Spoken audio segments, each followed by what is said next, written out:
강의 시작하겠습니다. 자, 1차 재배학 및 원예의 작물학 오늘 첫 번째 시간입니다. 여러분 다 교재 받으셨죠? 네, 오늘 본격적으로 강의 시작하기 전에 우리가 재배학, 원예 작물학 어떻게 시험 준비를 해야 하는지, 어떻게 공부해야 되는지 얘기 나눠보는 시간 잠깐 갖고 그리고 들어가도록 하겠습니다. 공식적으로 과목의 이름은 농학 개론 중, 농학 개론이에요. 원론 아닙니다. 개론 중 재배학 및 재배학만 있는 게 아니죠. 네, 원예 작물학입니다. 작물학. 여러분들께서 1차 세 과목 중에서 가장 부담을 느끼실 수 있는 그런 과목이에요. 전공자 아닌 다음에야 그러시겠죠. 왜 그럴까요? 일단 이 친구들은요, 범위가 굉장히 방대합니다. 사실 범위가 방대하다라기보다는 그냥 범위가 없다, 이렇게 여겨도 괜찮습니다. 굉장히 공부하실 게 많아요, 학습 분량이. 그리고 아주 어렵게 출제를 한다면 극상의 난이도로 출제가 가능합니다. 사실 9급, 7급 준비하시는, 공무원 준비하시는 분들도 가장 까다롭게 어렵게 느끼시는 과목이 이쪽 과목이에요. 네. 자, 그러면 우리는 어떻게 준비를 하면 될까요? 여러분들, 목적이 뭐죠? 지금 이 강의 왜 듣고 계시죠? 재배학 원예 작물학 100점 맞으시려고요? 90점 맞으시려고요? 아니잖아요. 여러분들의 목적은 손해평가사 자격시험에 합격하셔서 자격증 받으시는 거예요. 그쵸? 그 첫 번째 관문으로 1차 시험이 있는 거고 1차 시험에 3개의 과목이 있는데 그 중에 한 과목일 뿐이에요. 무슨 얘기냐? 자, 1차 시험 합격률 다 아시죠? 합격률이 어떻게 되죠? 70%대예요. 어렵게 나온 해도 65%대 전후 이렇게 왔다 갔다 하는 걸로 알고 있습니다. 이게 무슨 얘기예요? 또 합격자의 대부분 보시면 50대 이상이에요. 이거는 나이를 불문하고 내가 합격하겠다라는 의지를 갖고 공부하신 분들이면요, 10분 중에 7분은 패스하는 과목, 패스하는 1차 시험이에요. 그 10분 중에 7분 패스하신 분들이 1년 내내 1차만 공부하셨을까요? 아니면 원예작물학, 재배학, 상법, 농업재범법 막 파고드셨을까요? 여러분, 여러 카페에 있는 합격 수기 한번 보세요. 대부분 뭐라고 말씀하시고 있냐면 1차는 시험 한 달 전에만 집중하세요, 이렇게 얘기들을 하고 있어요. 합격하신 분들이, 직접 경험하신 분들이. 의지만 있으면 합격하는 시험인데 그러면 뭐 어떻게 준비해야 될까요? 자, 우리 3개 과목이 있다 그랬잖아요. 상법이 있고, 그리고 줄여서 그냥 농재법이 있어요. 그리고 재배학 및 원예 작물학이 있어요. 우리 평균 60점 이상 넘고 과락 없으면 되겠죠?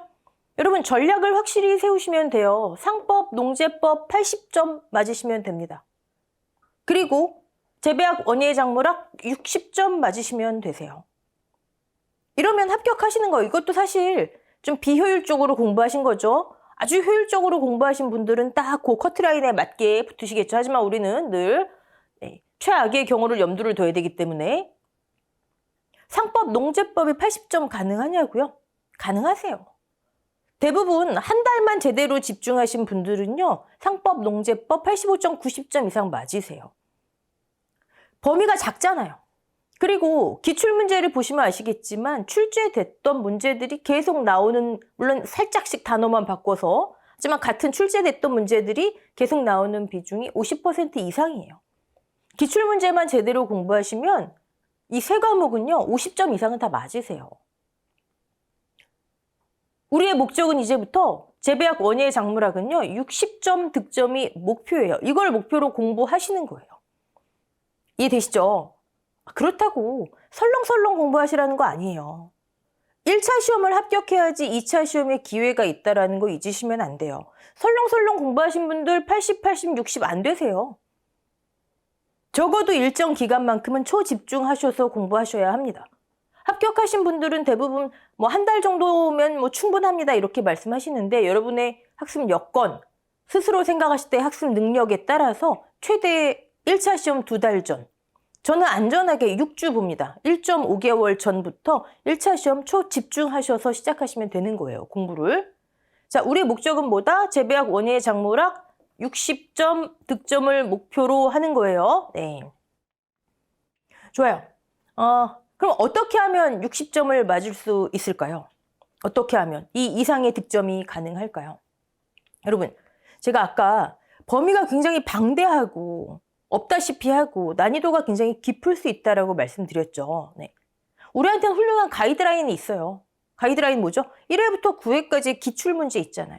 여러분 그 기출문제 한번 쭉 보세요. 물론 아무것도 공부 안 하신 상태에서 그냥 기출문제 보시면 다 이게 무슨 소리야 하실 거예요. 그런데 어느 정도 공부를 하신 다음에 쭉 보시면 그냥 평이한 문제들 거기에 몇 개의 범위 밖에 주된 범위 밖에서 가져온 문제 아니면 아주 깊은 난이도의 문제를 섞어서 점수 커트라인 조절하는 거죠. 기출문제가 우리의 가이드라인이에요. 그리고 여러분이 받으신 교재 거기 기출문제 보시면 해설을 제가 굉장히 꼼꼼히 정성껏 달아놨어요. 그냥 답만 써놓은 거 아니에요. 즉 여러분이 우리 목적인 재배 원예 작물학 60점을 맞으시려면 첫 번째로 하셔야 되는 건요. 기출문제 딸딸 암기. 이해를 더불어서 암기를 하시면 훨씬 좋겠죠. 하지만 최악의 경우에 나 이해 못하겠다면 기출문제 암기. 그리고 기출문제 해설 암기. 그거예요. 그게 첫 번째 여러분들이 하실 거예요. 제가 지금 암기 말씀드렸잖아요. 아무래도 이쪽 공부는요. 암기가 기본이 될 수밖에 없어요. 암기. 그런데 암기만으로 안 되는 것들이 있어요. 즉 이해를 바탕으로 해서 그 위에 암기를 해야 하는 내용들이 있습니다. 여러분 기출문제만 기출문제 해설만 암기하신다 그러면 사실 강의 들으실 필요 없죠. 그런데 이렇게 해서 해결 안 되는 문제들이 있기 때문에 우리는 이해를 바탕으로 그 위에 해당 내용을 암기해야 되는 부분이 있기 때문에 강의를 들으시는 거예요. 이해되시죠? 강의의 목적. 네. 사실 이해를 바탕으로 암기를 한다? 재배학 원예 작물학에 뭐가 있을까요? 여러분 우리 이 시험들 2차 시험처럼 서술형이에요? 아니잖아요. 객관식이잖아요. 그렇죠? 어느 정도의 원리를 이해하시면요. 내가 암기하지 못했던 것들, 내가 모르는 문화, 처음 보는 문제들이 출제가 됐어요. 나 이건 처음 접하는데? 그래도 원리를 이해를 하시면 몇 가지의 원리들이 있어요. 그걸 이해하시면 객관식 시험 찍기 확률이 높아지잖아요. 정답 맞으실 확률이 높아지잖아요. 실제로 재배학 강의 듣고 합격하신 분들, 재배학 아주 어렵게 나온 해라 해도 저는 알려주신 원리를 기준으로 그냥 했더니 생각보다 높은 득점이 나왔어요 하시는 분들 많으세요. 자, 정리하면 여러분들 우리는 원론 공부하는 거 아니에요. 개론이에요. 이 두 개 과목을 공부하실 때 우리의 목적은 이거예요. 단 전제 조건은 뭐다? 나머지 두 과목, 상법, 농제법 80점 이상 목표로. 설렁설렁 공부해서 되시는 거 아니지만 1차 시험 전 1.5개월 전부터 초집중하시면 가능하시고요. 사실상 이거보다 높은 점수 나오실 거예요. 실제로 우리의 가이드라인은 기출이다. 기출문제와 기출문제 해설은 무조건 암기입니다. 여러분들 정말 이 강의를 들으시는 시점에서 앞으로 1차 시험이 얼마 안 남았다. 딱 한 가지만 해야 된다. 그럼 기출문제, 기출해설 암기예요. 그리고 암기로 해결 안 되는 부분을 위해서 강의를 듣고 그 강의에서 어떤 원리를 이해하시고 그럼 객관식 시험의 장점을 살려서 우리 정답 확률이 높아지는 거예요. 이해되시죠? 네. 자, 강의도 딱 그 수준에 맞춰서 할 거예요. 더 깊이 들어갈 거 없어요. 더 넓은 범위 할 거 없어요. 그렇게 하면 재배학만 100강, 120강 제가 한번 강의 수를 이렇게 짜봤거든요. 부족해요, 여러분. 자, 1차 시험 패스를 위한 3개 과목 중 하나다. 그 정도, 그 정도로만 준비하시고 우리의 목적은 손해평가사 자격증 취득이다. 사실 손해평가사 자격증을 얻기 위해서 내가 써야 되는 시간과 노력을 100이라고 한다면은요. 저는 또 저뿐만이 아니라 많은 합격생분들 그렇게 말씀하실 거예요. 85, 90의 노력을 2차 시험 준비에 써야 되는 시험이에요. 10에서 15만 1차 시험에 투입하시면 되는 거예요. 네. 하지만 항상 기억하실 거 1차를 합격해야 2차 응시의 기회도 있습니다. 2번의 기회를 가질 수 있어요. 여러분 교재 우리가 뭘 공부하는지는 파악하고 들어가야 되겠죠? 그냥 냅다 본 내용 들어가가지고 그 안에서 막 헤매시면 금방 질려요. 우리가 무엇을 공부하느냐? 자, 교재는 파트 1은요, 재배학이고요. 파트 2는 원예 작물학이에요. 두 개의 과목이 우리가 지금 합쳐져서 하나의 과목이 된 거예요. 시험의 출제 비중을 놓고 본다면 재배학이 60에서 70%. 그만큼 분량도 많아요. 네. 그러면 40%가 원예 작물학인데 사실 몇 해 전부터 보면 원예 작물학에서의 출제 비중이 조금씩 높아지고는 있어요. 하지만 그렇다 해도 재배학의 비중이 출제 비중이 더 큽니다. 네. 자, 재배학에서는 우리가 뭘 배우나 봤더니 챕터 1에서는요.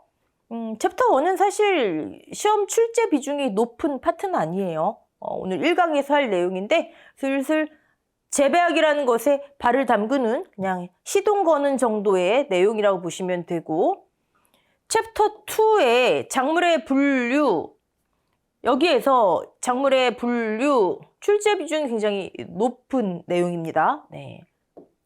신경 쓰셔야 되는 거고요. 아, 재배란 이런 거구나. 작물이란 이런 거구나. 작물은 이렇게 분류되는구나.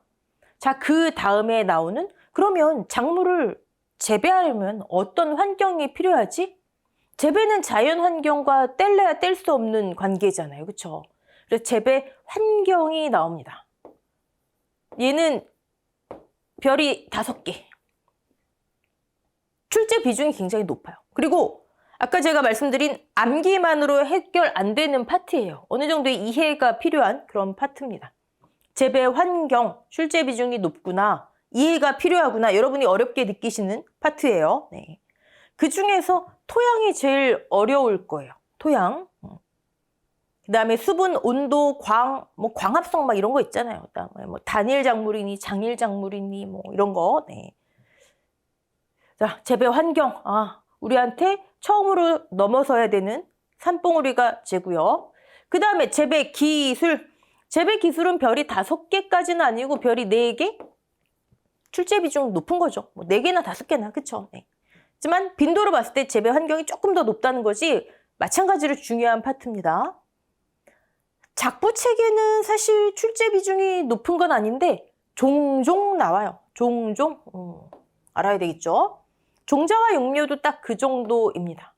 자, 영양 번식은 중요합니다. 나오는 확률이 높아요. 예, 영양 번식, 전목이니, 취목이니, 삽목이니, 무성 번식, 유성 번식, 막 이런 거 있잖아요. 그 내용입니다. 그다음에 작물의 내적 균형과 생장 조절제 이쪽도 작물을 잘 재배하려면 우리 지금 작물 재배하는 거예요. 항상 여러분 잊으시면 안 돼요.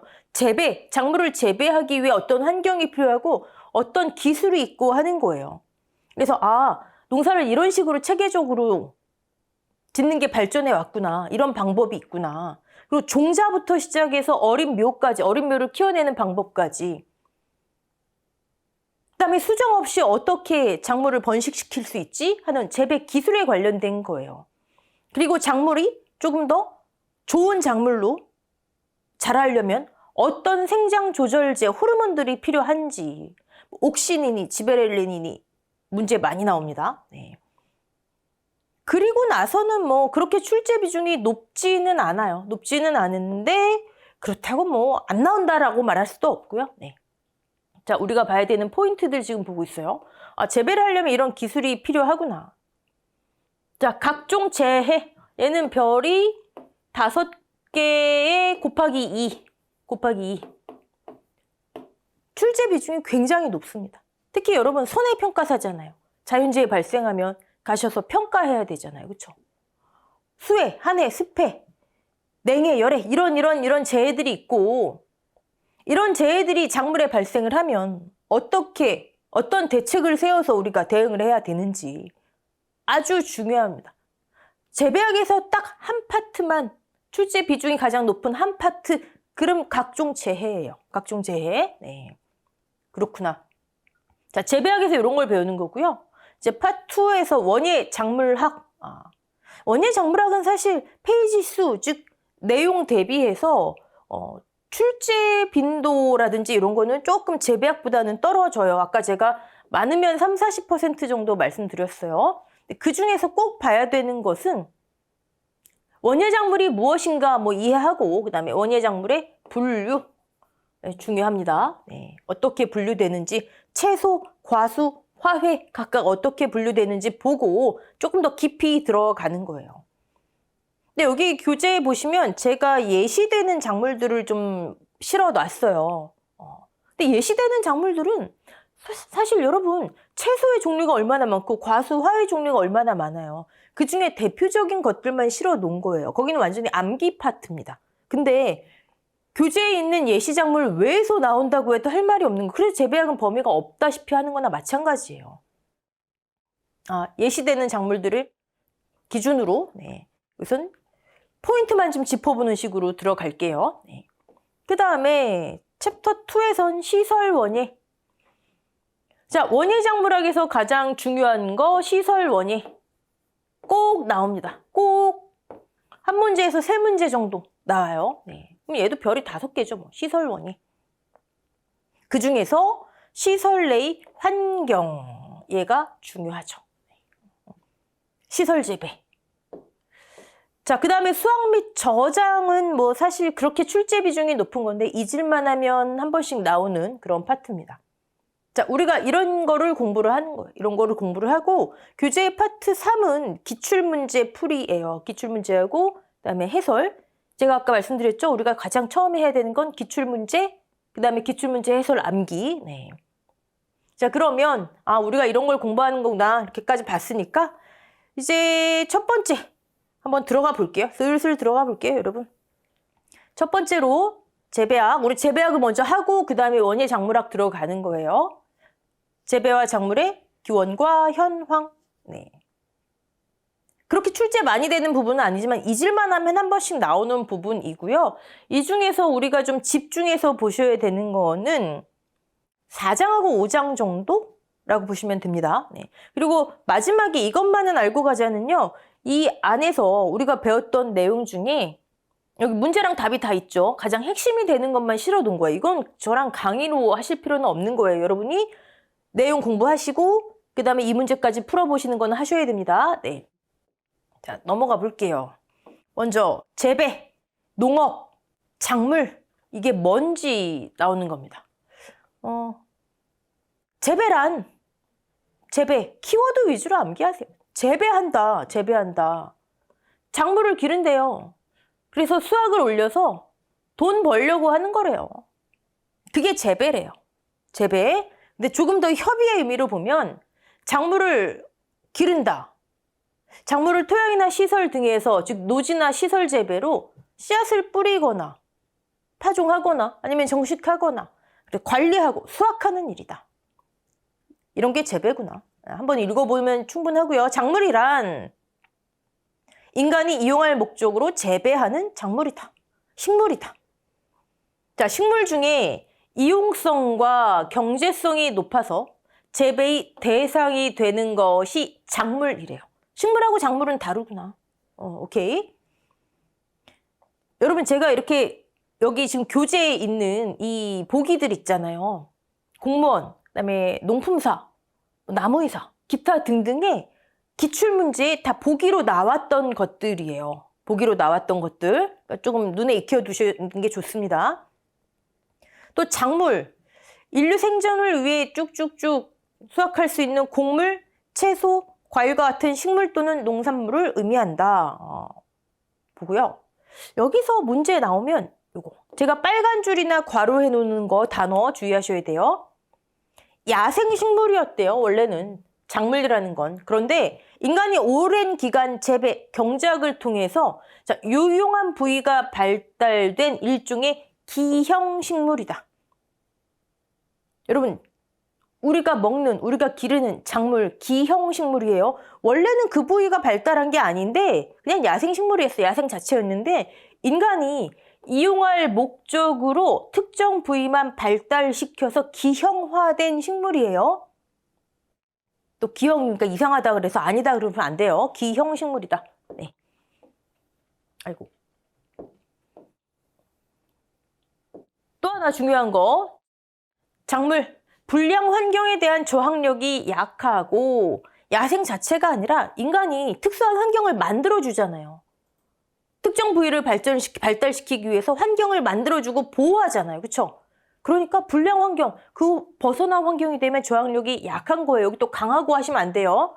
생존 경쟁력이 낮은 식물이다. 즉 재배에 수단이 필요하다. 인간의 관리, 보호 수단이 필요하다. 기형식물, 저항력이 약하다. 생존 경쟁력이 낮다. 네, 인간의 인위적인 보호가 필요하다. 지금까지 한 내용 중에서 가장 핵심은 얘네들이에요. 보기로 나왔던 것들입니다. 자, 재배란, 작물이란, 그럼 재배하고 농업은 또 뭘까? 농업의 차이점은 또 뭘까 보는 거예요. 농업이란 토지를 이용해서 인간에게 유용한 동식물, 걔네들을 길러서 생산물을 얻어내는 활동이다. 농업의 정의래요. 정의. 네. 지금 요 부분에선 재배란, 작물이란, 농업이란 이런 걸 봤습니다. 자, 재배의 목적 한번 볼게요. 재배의 목적. 아까 뭐라고 말씀드렸죠? 돈 벌려고. 인간이 작물을 길러서 먹고 수확을 해서 돈 벌려고. 경제성, 그쵸? 네. 식량의 생산 및 생산물을 통한 수익의 증대가 주 목적이다. 수익의 증대. 네. 여러분 한 번이라도 눈에 익혀두시면 우리 객관식 시험이에요. 객관식 시험. 자, 소득을 높이려면 여러분 돈 많이 벌려면 당연히 뭐가 돼야 돼요? 수량을 늘려야 되겠죠? 10개보다 100개가 돈 많이 벌잖아요. 단가를 올려야 되겠죠? 100원보다 1000원이 낫잖아요. 그리고 들어가는 돈은 줄여야 되겠죠. 자, 맞는 거 틀리는 거 고르는 거 나오면 네, 가만히 생각해 보세요. 가만히. 자, 그러면 최대 수량을 올리려면, 즉 최대의 수익을 올리려면 좋은 작물, 유전성이 우수한 작물, 유전적으로 우수한 작물을 골라서 알맞은 재배 환경에서 재배 기술로 가꾸어야 된다. 유전성이란 말이 나오네요. 네. 즉 작물의 수량을 결정하는 것은 수량을 결정한다. 재배의 목적에서 최대의 수익을 결정하는 것은 다른 단어가 들어가도 3가지. 환경, 그다음에 작물의 품종 또는 유전성, 네, 어떤 걸로 나와도 같습니다. 그다음에 재배 기술이라고 할 수 있다. 여러분 재배학 공부하실 때 여러분이 힘들어하시는 것 중에 하나가 똑같은 표현인데 한자어. 그다음에 우리 재배학이 사실 대부분 일본 서적을 그대로 번역한 게 많아요. 그러다 보니 좀 이상한 용어들이 나옵니다. 그리고 최근에는 그거를 우리말식으로 표현하는 용어들이 있어요. 그래서 같은 단어인데 뭐 다르게 자꾸 표현이 돼요. 교재에도 웬만하면은 출제위원이 뭘로 출제할지 모르잖아요. 그렇죠? 웬만하면 그런 용어들을 다 접할 수 있도록 이렇게 꾸며놓긴 했는데 이런 것도 마찬가지. 작물 수량을 결정하는 것은 환경, 유전성, 재배기술, 품종 재배기술 뭘 나와도 상관없다는 거예요. 네. 좋은 환경에서 좋은 재배기술, 알맞은 재배기술로 좋은 유전성 가진 품종을 재배하면 된다. 여기에 관련된 이런 도형이 나오면 괄호에 들어갈 말들. 네. 작물 수량 삼각형. 작물의 수량은, 작물의 생산량은 또는 재배를 통한 수익의 증대는, 그렇죠? 아까 위에 3개 있었죠. 품종 또는 유전성, 그 다음에 환경, 재배 기술 있었죠. 네, 여기 관련된 거예요. 요거 전혀 다른 거라고 보시면 안 돼요. 네, 최적의 환경 조건, 알맞은 재배 기술인데, 자, 이걸 3변으로 하는 삼각형이 있대요. 이 삼각형의 이름을 작물 수량 삼각형이라고 한답니다. 작물 수량 삼각형. 여러분, 요 3변과 가운데 들어갈 단어, 뭐가 들어갈까? 다른 거 하나 들어가 있어도 그 보이는 걸로 내셔야 되는 거예요. 네. 이게 작물 수량 삼각형이구나. 자, 다른 2변이 아무리 발달해도 한 변이 발달하지 못하면 생산량이 작아지는 무슨 법칙? 최소율의 법칙이 작용한다. 다른 거 아니에요, 여러분. 환경이 아무리 좋고 품종적으로 품종의 유전성이 아무리 좋아도 재배 기술면이 작아요. 그럼 어떻게 돼? 이렇게 되겠죠? 그럼 수량은 늘어나지 않죠.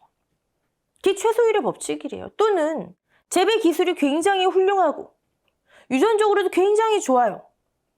그런데 환경 조건이 안 좋대요. 그럼 수량은 작아질 거 아니에요. 그렇죠?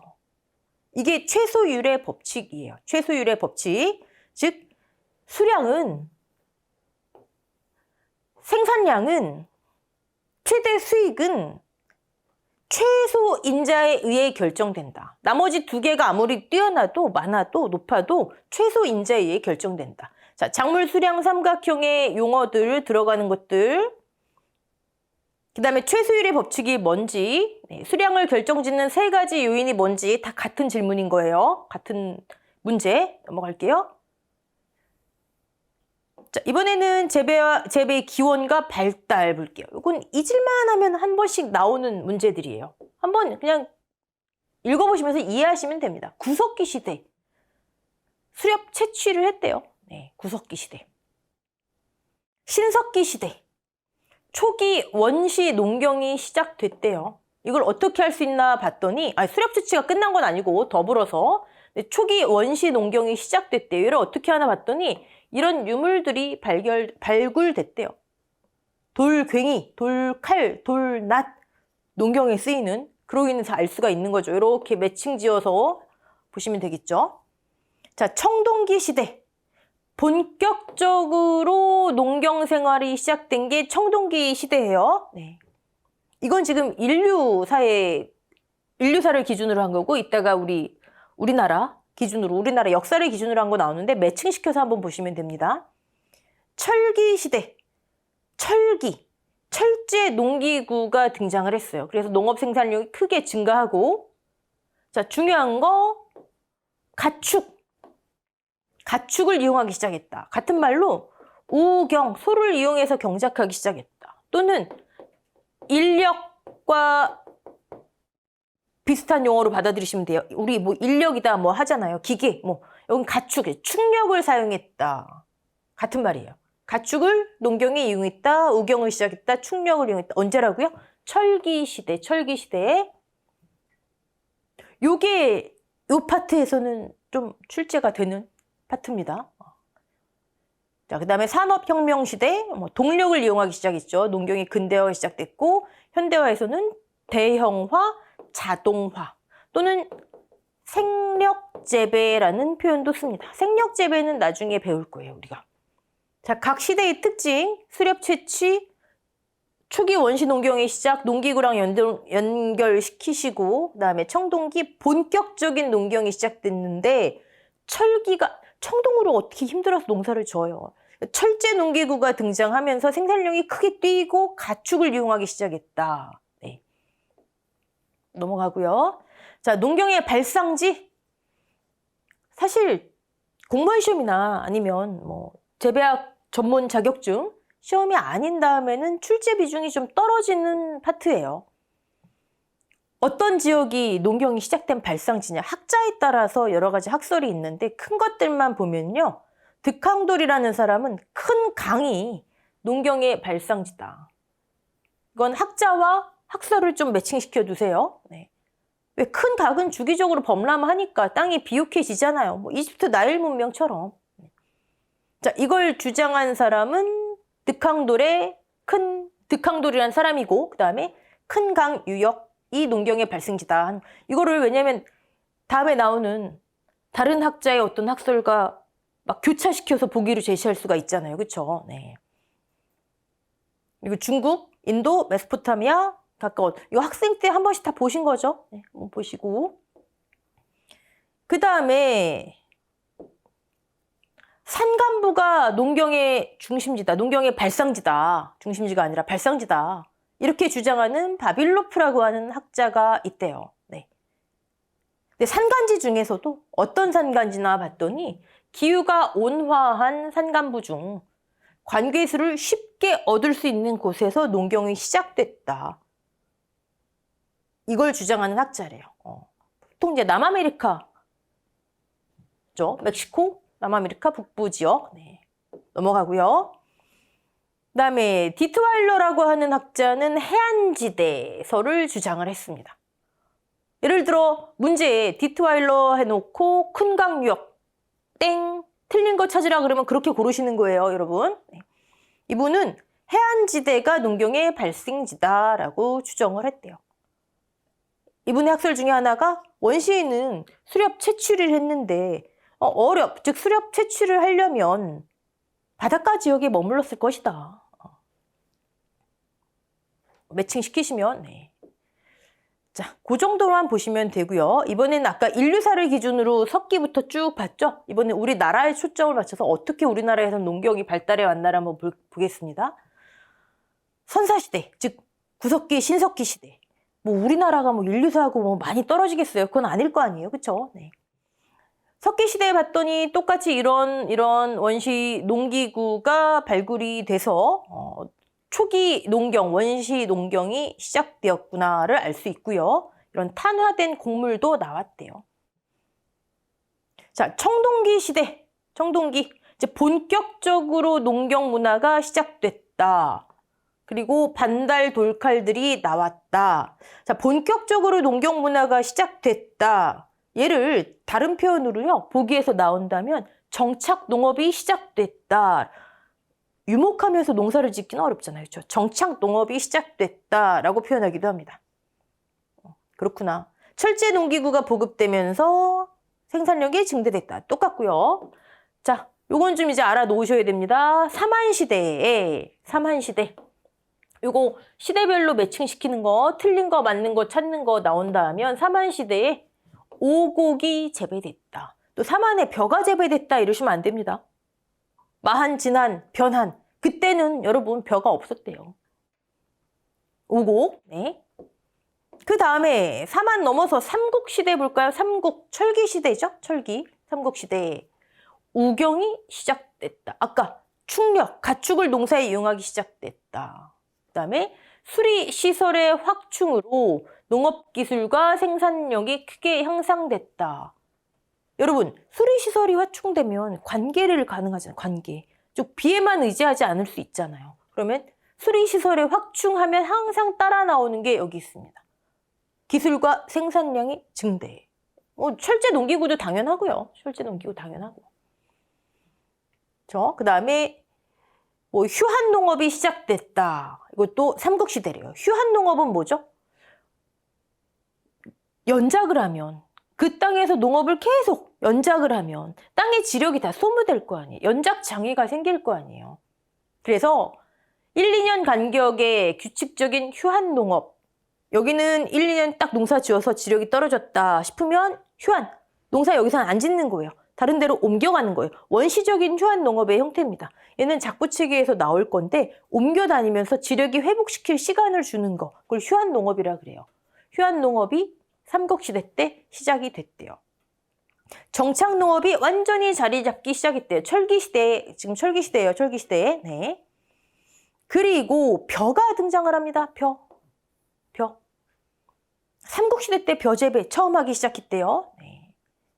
그다음에 우경은 철기시대니까. 지금 우리 사실 여러분 현대도 철기시대죠. 네. 근데 본격적인 철기시대가 우리는 삼국시대부터를 보는 거니까 우경의 실시. 네. 그리고 이제 삼국에서 조금 더 나가서 통일신라 시대를 보시면요. 이제 먹고 살기 위한 것뿐만이 아니라 양료, 섬유작물, 그다음에 채소, 과실, 관상, 식량뿐만이 아니라 이런 것들이 재배되기 시작을 했대요. 점점 발달하는 게 보이시죠? 네. 자, 문제 어떻게 나올지 감 잡히시죠? 이게 시작된 시대는 하고 이렇게 아주 기초적인 문제가 나올 수 있지만 예를 들어 삼국시대에 해당하지 않는 거, 철기시대에 해당하지 않는 거. 그렇죠? 그러니까 어느 시대가 철기시대인지 청동기시대인지 이것도 좀 파악하시는 게 좋겠죠? 네. 자, 벼는 삼국입니다. 삼한은 오곡이고요. 그 다음에 우경시작 가장 많이 나오고요. 자, 고려로 넘어옵니다. 고려. 자, 고려로 넘어오면 아까 삼국시대에는 휴한 농업을 했다 그랬잖아요. 지력 회복 시간을 두기 위해서 자, 여기는 이제 농사 스톱, 다른 데로 옮겨가고. 근데 그걸 극복했대요. 극복하고 연작을 시작했대요. 그만큼 기술이 발달했다는 얘기겠죠. 네. 그다음에 수리시설을 확충하고 쭉쭉쭉 나가고요. 연작을 시작했다. 얘랑 매칭시키시면 좋겠죠? 1년 1작. 계속 한 토지에서 계속해서 연작을 시작했다. 1년에 최소한 1작을 시작했다. 고려시대예요. 네. 그리고 아무래도 목화 나오면 고려겠죠. 목화. 문익점 선생님이 원나라에서 목화씨 가져온 게 고려시대래요. 네. 특징적인 거 어느 시대에 어떤 게 시작됐는지. 자, 조선 볼까요? 조선. 강력한 농본정책, 또 농서, 추국이 이런 거 나오면 이거 조선 아니라고 하실 분 없겠죠. 네. 농본정책, 농서, 추국이 발명 등. 자, 조선에서 가장 많이 나오는 건 이양법이에요. 모내기를 실시했대요. 그래서 벼 생산이 크게 증가했다. 자, 고려시대 때는 1년 1작 계속 연작하기 시작했다 그랬잖아요. 휴환을 극복하고 삼국은 휴환을 했고요. 쉬고 짓고 지력 회복 시간을 갖고 고려는 휴환을 극복했고 1년 1작. 그 다음에 조선으로 넘어오면요. 이제 다작이 시작됩니다. 1년 2작, 2년 3작, 벼, 보리의 이모작. 기술의 발전이 보이는 거죠. 네. 자, 벼 요거 좀 신경 써 두시고요. 자, 뭐 이런 게 발달하면 당연히 생산력이 여러분 많이 짓잖아요. 그럼 생산력이 크게 증가된 건 뭐 당연한 얘기고요. 네. 이런 걸 다 암기로 보지 마시고 당연한 얘기구나. 그리고 조선에서 또 하나 중요한 거 나옵니다. 서류 작물이 도입됐다. 삼국시대 사람들은 고구마, 감자 그러니까 못 먹었던 거예요. 여러분. 자, 어느 시대에 어느 작물? 삼한의 오곡. 조선의 벼 하시면 안 돼요. 벼의 이양법이에요. 벼는 그 전에 등장을 했습니다. 서류는 조선 때, 목화는 고려 때. 여기 잊을만 하면 나오는데 제가 지금 말씀드린 키워드 위주로 암기하시면 됩니다. 자, 그러면 재배라는 게 이렇게 시대별로 발전되어 왔구나, 발달되어 왔구나를 봤어요. 근데 이번엔 재배 자체에 초점을 맞춰서 보는 거예요. 인류사 또는 한국사에 맞춰서가 아니라 재배 자체. 여기는 뭐 그렇게 보실 내용은 아니고요. 한번 읽어보시면 되는데 처음에는 그냥 자연적으로 뭐 어떤 기술이나 환경을 인위적으로 조성하지 않고 어떤 재배 방법을 적용하지 않고 그러다 이제 화전농업이 등장을 했대요. 화전농업이 가장 원시적인 휴환농업이죠. 자, 여기에서 농사를 지었는데 처음에는 생산이 잘 돼요. 근데 여기 화전이라고 하는 것은 그냥 짓는 게 아니라 약간 산간부에서 다 태워버리는 거예요. 화전 말 그대로. 그러면 다 탄 식물의 잔재, 동식물의 잔재들이 어떻게 훌륭한 거름이 되겠죠? 비료가 되겠죠? 생산을 막 해요. 하다가 지력이 떨어지면 옮겨가요. 가장 원시적인 휴환농법. 화전이구나. 산간부에 다 태워서 짓는 거구나. 지력이 떨어지면 옮겨가는 원시적인 휴환농법이구나. 그리고 이제 본격적으로 휴환농업이 시작하는데 이 휴환농업은 이 화전을 벗어났어요. 이제 기술이 조금 더 발전했어요. 토지가 이렇게 있으면 2포씩 둘로 나뉘는 거예요. 여기는 작물을 경작을 합니다. 그러다가 지력이 떨어진다? 그럼 여긴 쉬워요. 그리고 이제 여기에 경작을 시작합니다. 이게 2포씩이고요. 3포씩은 3개로 나누는 거겠죠. 3개로 나누면서 점점 발전을 해요. 처음에는 한 군데를 쉬고 두 군데만 이제 경작을 하고 지력이 떨어지면 또 떨어진 곳 쉬고 나머지 두 군데 경작하고 이러다가 나중에는 쉬는 토지에다가 이제 지력을 향상시킬 수 있는 어떤 작물을 재배하기 시작을 합니다. 콩과 작물이라든지 이런 거. 요거는 작부체계에서 중요한 내용인데 여러분 개념만 잡으세요. 자연에서 화전, 원시적인 휴환에서 그 다음에 본격적인 휴환으로 들어가는구나. 그 다음에 중경농업은 또 다른 말로 집약농업이라고 하기도 해요. 아까 고려시대 때 휴환을 극복했다라고 했죠. 중경농업이 시작됐다. 즉 연작을 시작했다. 유사한 말이에요. 네, 휴환을 극복했다. 중경은 집약농업의 또 다른 표현인데 집약으로 가기 전 말합니다. 또 다른 의미에서의 중경은요. 땅을 갈아서 쟁기 등을 이용해서 땅을 갈아서 농사 짓는 것도 중경농업이라고 해요. 하지만 여기서는 연작을 시작했다. 휴환을 극복했다. 집약농업을 시작했다의 의미로 보시면 됩니다. 자, 그리고 농기구의 발달.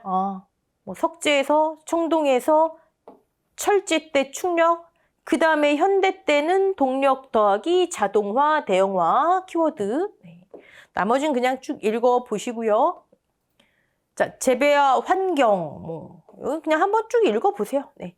여러분, 이 재배학은요, 우리가 2차 저하고 농금원 이론서 보시듯이 모든 부분을 다 꼼꼼하게 볼 수 없어요. 그러면 강의 수가 너무 많아져요. 비효율적이기 때문에 중요한 부분만 보고 넘어가겠습니다. 재배 작물의 기원 중심지. 여러분, 이 표, 이거 암기하지 마세요 하기도 애매해요. 네. 얘도 잊을만 하면 문제에 나와요. 그러니까 여러분, 우선순위는 아니겠죠? 하지만 무시하고 넘어갈 건 아니다 하는 거예요. 근데 여러분, 교재에 보시면 표가 2개가 있어요. 지금 처음에 나오는 이 표가 있고요. 쭉 보면 뒤에 바빌로프 어쩌고 해놓고 또 표가 있어요. 네. 이 바빌로프라고 하는 사람이 러시아에 굉장히 이쪽에 괄목할 만한 성장을 이루는 현대 학자예요. 이 바빌로프가 정해놓은 이런 작물들은 여기가 기원지입니다라고 하는 표가 있는데 이 사람 말고도 다른 학자들도 있을 거 아니에요. 그렇죠? 그래서 바빌로프의 학설 플러스 다른 학자들의 학설을 해서 후대에 현대 학자들이 최종적으로 정리해 놓은 표다 보시면 돼요. 근데 제가 지금 말씀드렸지만 바빌로프의 표도 있고요. 다른 학자들이 주장한 재배 중심지의 표도 있고요. 아, 이걸 다 정리해 놓은 표구나 보시면 됩니다. 이게 문제가 애매한 게 바빌로프가 주장한 거, 그럼 또 밑에 거에서 문제가 나오겠죠. 대표적인 학자. 근데 바빌로프를 굳이 빼버리고 그냥 재배 기원의 중심지, 그러면 여기서 문제가 나오겠죠. 암기하기가 굉장히 까다로운 거죠. 그렇죠? 하지만 뭐 우리는 확률 게임이니까 중요한 작물들 위주로 보자고요. 먼저 중국은요. 벼 있네요. 근데 벼가 또 하나 있죠. 중국 윈난, 인도 아삼 지역. 네. 우리한테 의미 있는 작물, 아무래도 출제 가능성 높은 작물들. 자, 벼, 콩은 중국이고요. 네. 인도도 있고요. 그리고 서류들, 감자, 고구마. 이 친구들은 중남미 쪽이네요. 좀 남쪽. 그리고 세계 4대 작물 중에 들어가는 옥수수. 그다음에 밀은 중동이래요. 밀. 자, 이 정도는 물론 다른 것도 암기하시면 좋지만 그래도 이 정도는 최대한 보고 넘어가자 하는 거죠. 네. 넘어갈게요. 네. 또 여기 여러분 인삼의 기원 중심지 또 한국 이러시면 안 됩니다. 네. 인삼 중국이에요. 자, 바빌로프의 유전자 중심지 설은 아주 가끔 출제가 됩니다. 제가 아주 가끔 출제가 됩니다. 자주 출제됩니다. 이거는요. 손해평가사 기출은 물론이고 9급 공무원 시험, 농품사 시험 다 같이 포함해서 얘기하는 거예요. 네. 바빌로프라고 하는 학자는요. 작물의 기원 중심지, 지금 우리가 작물의 기원 중심지를 보는 거잖아요. 그 기원 중심지는 유전자에 의해 결정된다라고 하는 유전자 중심지 설을 주장했대요. 아까 우리 재배의 기원, 재배의 발상지, 뭐 득항돌 나왔고, 뭐 디트와일러 나왔고 막 그랬잖아요. 구분하셔야 됩니다. 네. 어떤 작물이 생겨난 발생 중심지는 유전자에 의해서 결정이 된다. 한번 볼게요. 그게 무슨 얘기인가? 자, A라는 작물이 있어요. 어떤 지역에. 근데 B라는 작물도 있어요. 그런데 벌에 의해서 수정이 됐어요. 바람에 의해서 수정이 됐어요. 자연 교잡이 이루어졌어요. 그럼 뭐가 나오죠? C가 나와요. 그쵸? 자, 이 C를 우리는 변종 또는 돌연변이 이렇게 표현하는 거예요. 원래 없었던 거잖아요. A하고 B만 있다가 C가 나온 거예요. A, B의 유전적인 형질을 다 갖고 있는 변종이 탄생한 거예요. 돌연변이가 탄생한 거예요. 자, 이 C가 많은 지역. 당연히 그 C의 발생 중심지다. 간단하잖아요. 그렇죠? 즉, 변종이 가장 풍부한 지역이 그 작물 C, 이 돌연변이의 발생 중심지다. 이거예요. 또 여기서 변종이 가장 적은 지역 아니에요? 여러분, 변종, 돌연변이, 새로운 작물, 당연히 새로운 작물이 많은 지역이 발생 중심지예요. 이건 개념만 잘 잡으시면 암기 안 하셔도 되는 거예요. 변종은 유전적인 변이의 변종, 돌연변이. C가 제일 많은데, 변종이 많은 데가 발생 중심지다. 이것만 잡으시면 돼요. 그러면 반대로 발생 중심지에서 멀리 갈수록, 중심지에서 멀어질수록 돌연변이 C 변종의 수도 줄어들겠죠. C가 많은 데가 발생 중심지니까 멀어지면 수가 줄어들 거 아니에요. 그쵸? 네. 그 다음에 또 하나. 자, 이 C는 A와 B의 유전자를 다 갖고 있을 거 아니에요. 그쵸? 근데 그 중에 우성, 뛰어난 유전자가 많이 발현돼 있겠죠. 그래서 발생 중심지는 우성 유전자가 집적된 곳이다. 오케이? 그럼 중심지에서 멀어질수록 열성 유전자가 많은 곳이다. 이해되시죠? C가 돌연변이구나 이것만 생각하시면 되세요. 변종이구나. 얘가 많은 데가 발생 중심지에 변종이 많은 데가 얘는 A, B의 유전자를 다 갖고 있지만 그중에서 우성 유전자가 더 발현되어 있는 거예요. 그러니까 발생 중심지는 우성 유전자가 많은 곳이다. 유전적 다양성이 높다. A, B, C의 유전적 다 있잖아요. 멀어질수록 변종수가 줄어들고 이거 반대로 나옵니다. 가끔 반대로. 열성 유전자가 멀어질수록 많다. 이게 바빌로프라고 하는 사람이 주장한 작물의 발생 중심지는 유전자를 중심으로 해서 이루어진다. 이 학설이에요. 사실 이거 바꿔 나오거나 아니면 바빌로프 유전자 중심지 요걸 알고 있느냐. 학자 학설 이렇게 나옵니다. 아니면 위에서 대표적인 이런 작물의 기원 중심지를 우리 매칭시키는 거. 사실 저 문제 나오면 여러분은 그냥 내가 아는 거 아니면 그냥 찍는다 하세요. 아는 거 아니면. 이게 바빌로프가 주장한 거예요. 바빌로프. 네. 아까 말씀드렸듯 바빌로프 말고도 다른 학자들이 내세우는 어떤 표도 있기 때문에 저는 이 표보다는 위에 있는 표를 조금 중심적으로 봐두시는 게 낫지 않을까 싶습니다. 자, 작물의 분화 발달 과정. 네. 분화가 뭔지, 진화가 뭔지. 네. 이건 문제 나온 적은 없고요. 분화. 여러 갈래로 나뉘는 거죠. 이건 모르시는 분 어디 있어요? 진화. 더 높은 단계로 발달해 간대요. 분화되는 과정 중에서. 네. 자, 요거는 한번 봐두자고요. 잊을만 하면 나옵니다. 어떻게 작물이 분화되고 여러 개로 나눠지고 어떻게 더 높은 단계로 진화되는지 봤더니 처음에는 아까 A, B를 통해서 C가 나온 것처럼 변종, 돌연변이가 나온대요. 자연교잡에 의해서 돌연변이가 나온대요. 근데 이 탄생한 C는요. 자, 한번 보자고요. A하고 B가 자연교잡에 의해서 수정이 돼서 C가 나왔어요. 근데 이 C가 C0, C1, C2라고 한번 보자고요. 다 돌연변이들이에요. A, B의 자연교잡에 나온. 근데 C0는요. 버티지 못하고 도태돼요. 자, 괄호 넣기 중요합니다. 괄호 넣기. 이 내용에서 나온 다음에 여기서 나오는 거예요. 도태돼 버려요. 그럼 얘는 이제 없어져요. 그쵸? 자, C1과 C2는 적응해요. 자, 적응해서 조금 더 오래 버티는 게 있고요. 적응은 했지만 오래 버티지 못하는 게 있어요. 오래 버티는 걸 순화라고 해요. C1은 적응까지는 했는데 환경에 오래 버티지 못해요. C2는 적응도 하고 오래 버텨냈어요. 순화까지도 됐어요. 그러면 이제 얘는 뭐가 돼요? 신품종이 되는 거예요. 신품종. 자, 그걸 이 용어로는 격절, 고립 이렇게 표현합니다. 새로운 품종으로 탄생을 했다. 그 표현 자체를 격절 또는 고립이라고 하는 거예요. 네. 도태가 뭔지 요 단계 순화, 격절 또는 고립. 네. 자, 각 단계를 쭉 설명하는데요. 도태, 견디지 못하는 거. 이건 뭐 모르실 분 없고 적응, 환경에 견뎌냈어요. 순화, 오래 버티는 거예요. 네. 그리고 격절이나 고립을 또 다른 표현으로 어떻게 하나 봤더니 이제 아까 그 C2는 이제 오래 버티기까지 했잖아요. 다 버텨냈잖아요. 새로운 품종이 됐잖아요. 그렇죠? 유전적으로 안정 상태를 유지한다. 안정적인 상태다. 이렇게 표현하기도 해요. 격절, 고립, 성립된 적응형들이 새로운 품종들이 이제 유전적으로 완전히 안정 상태를 유지한다. 새로운 품종이 됐다. 똑같은 표현이에요. 똑같은 표현. 네.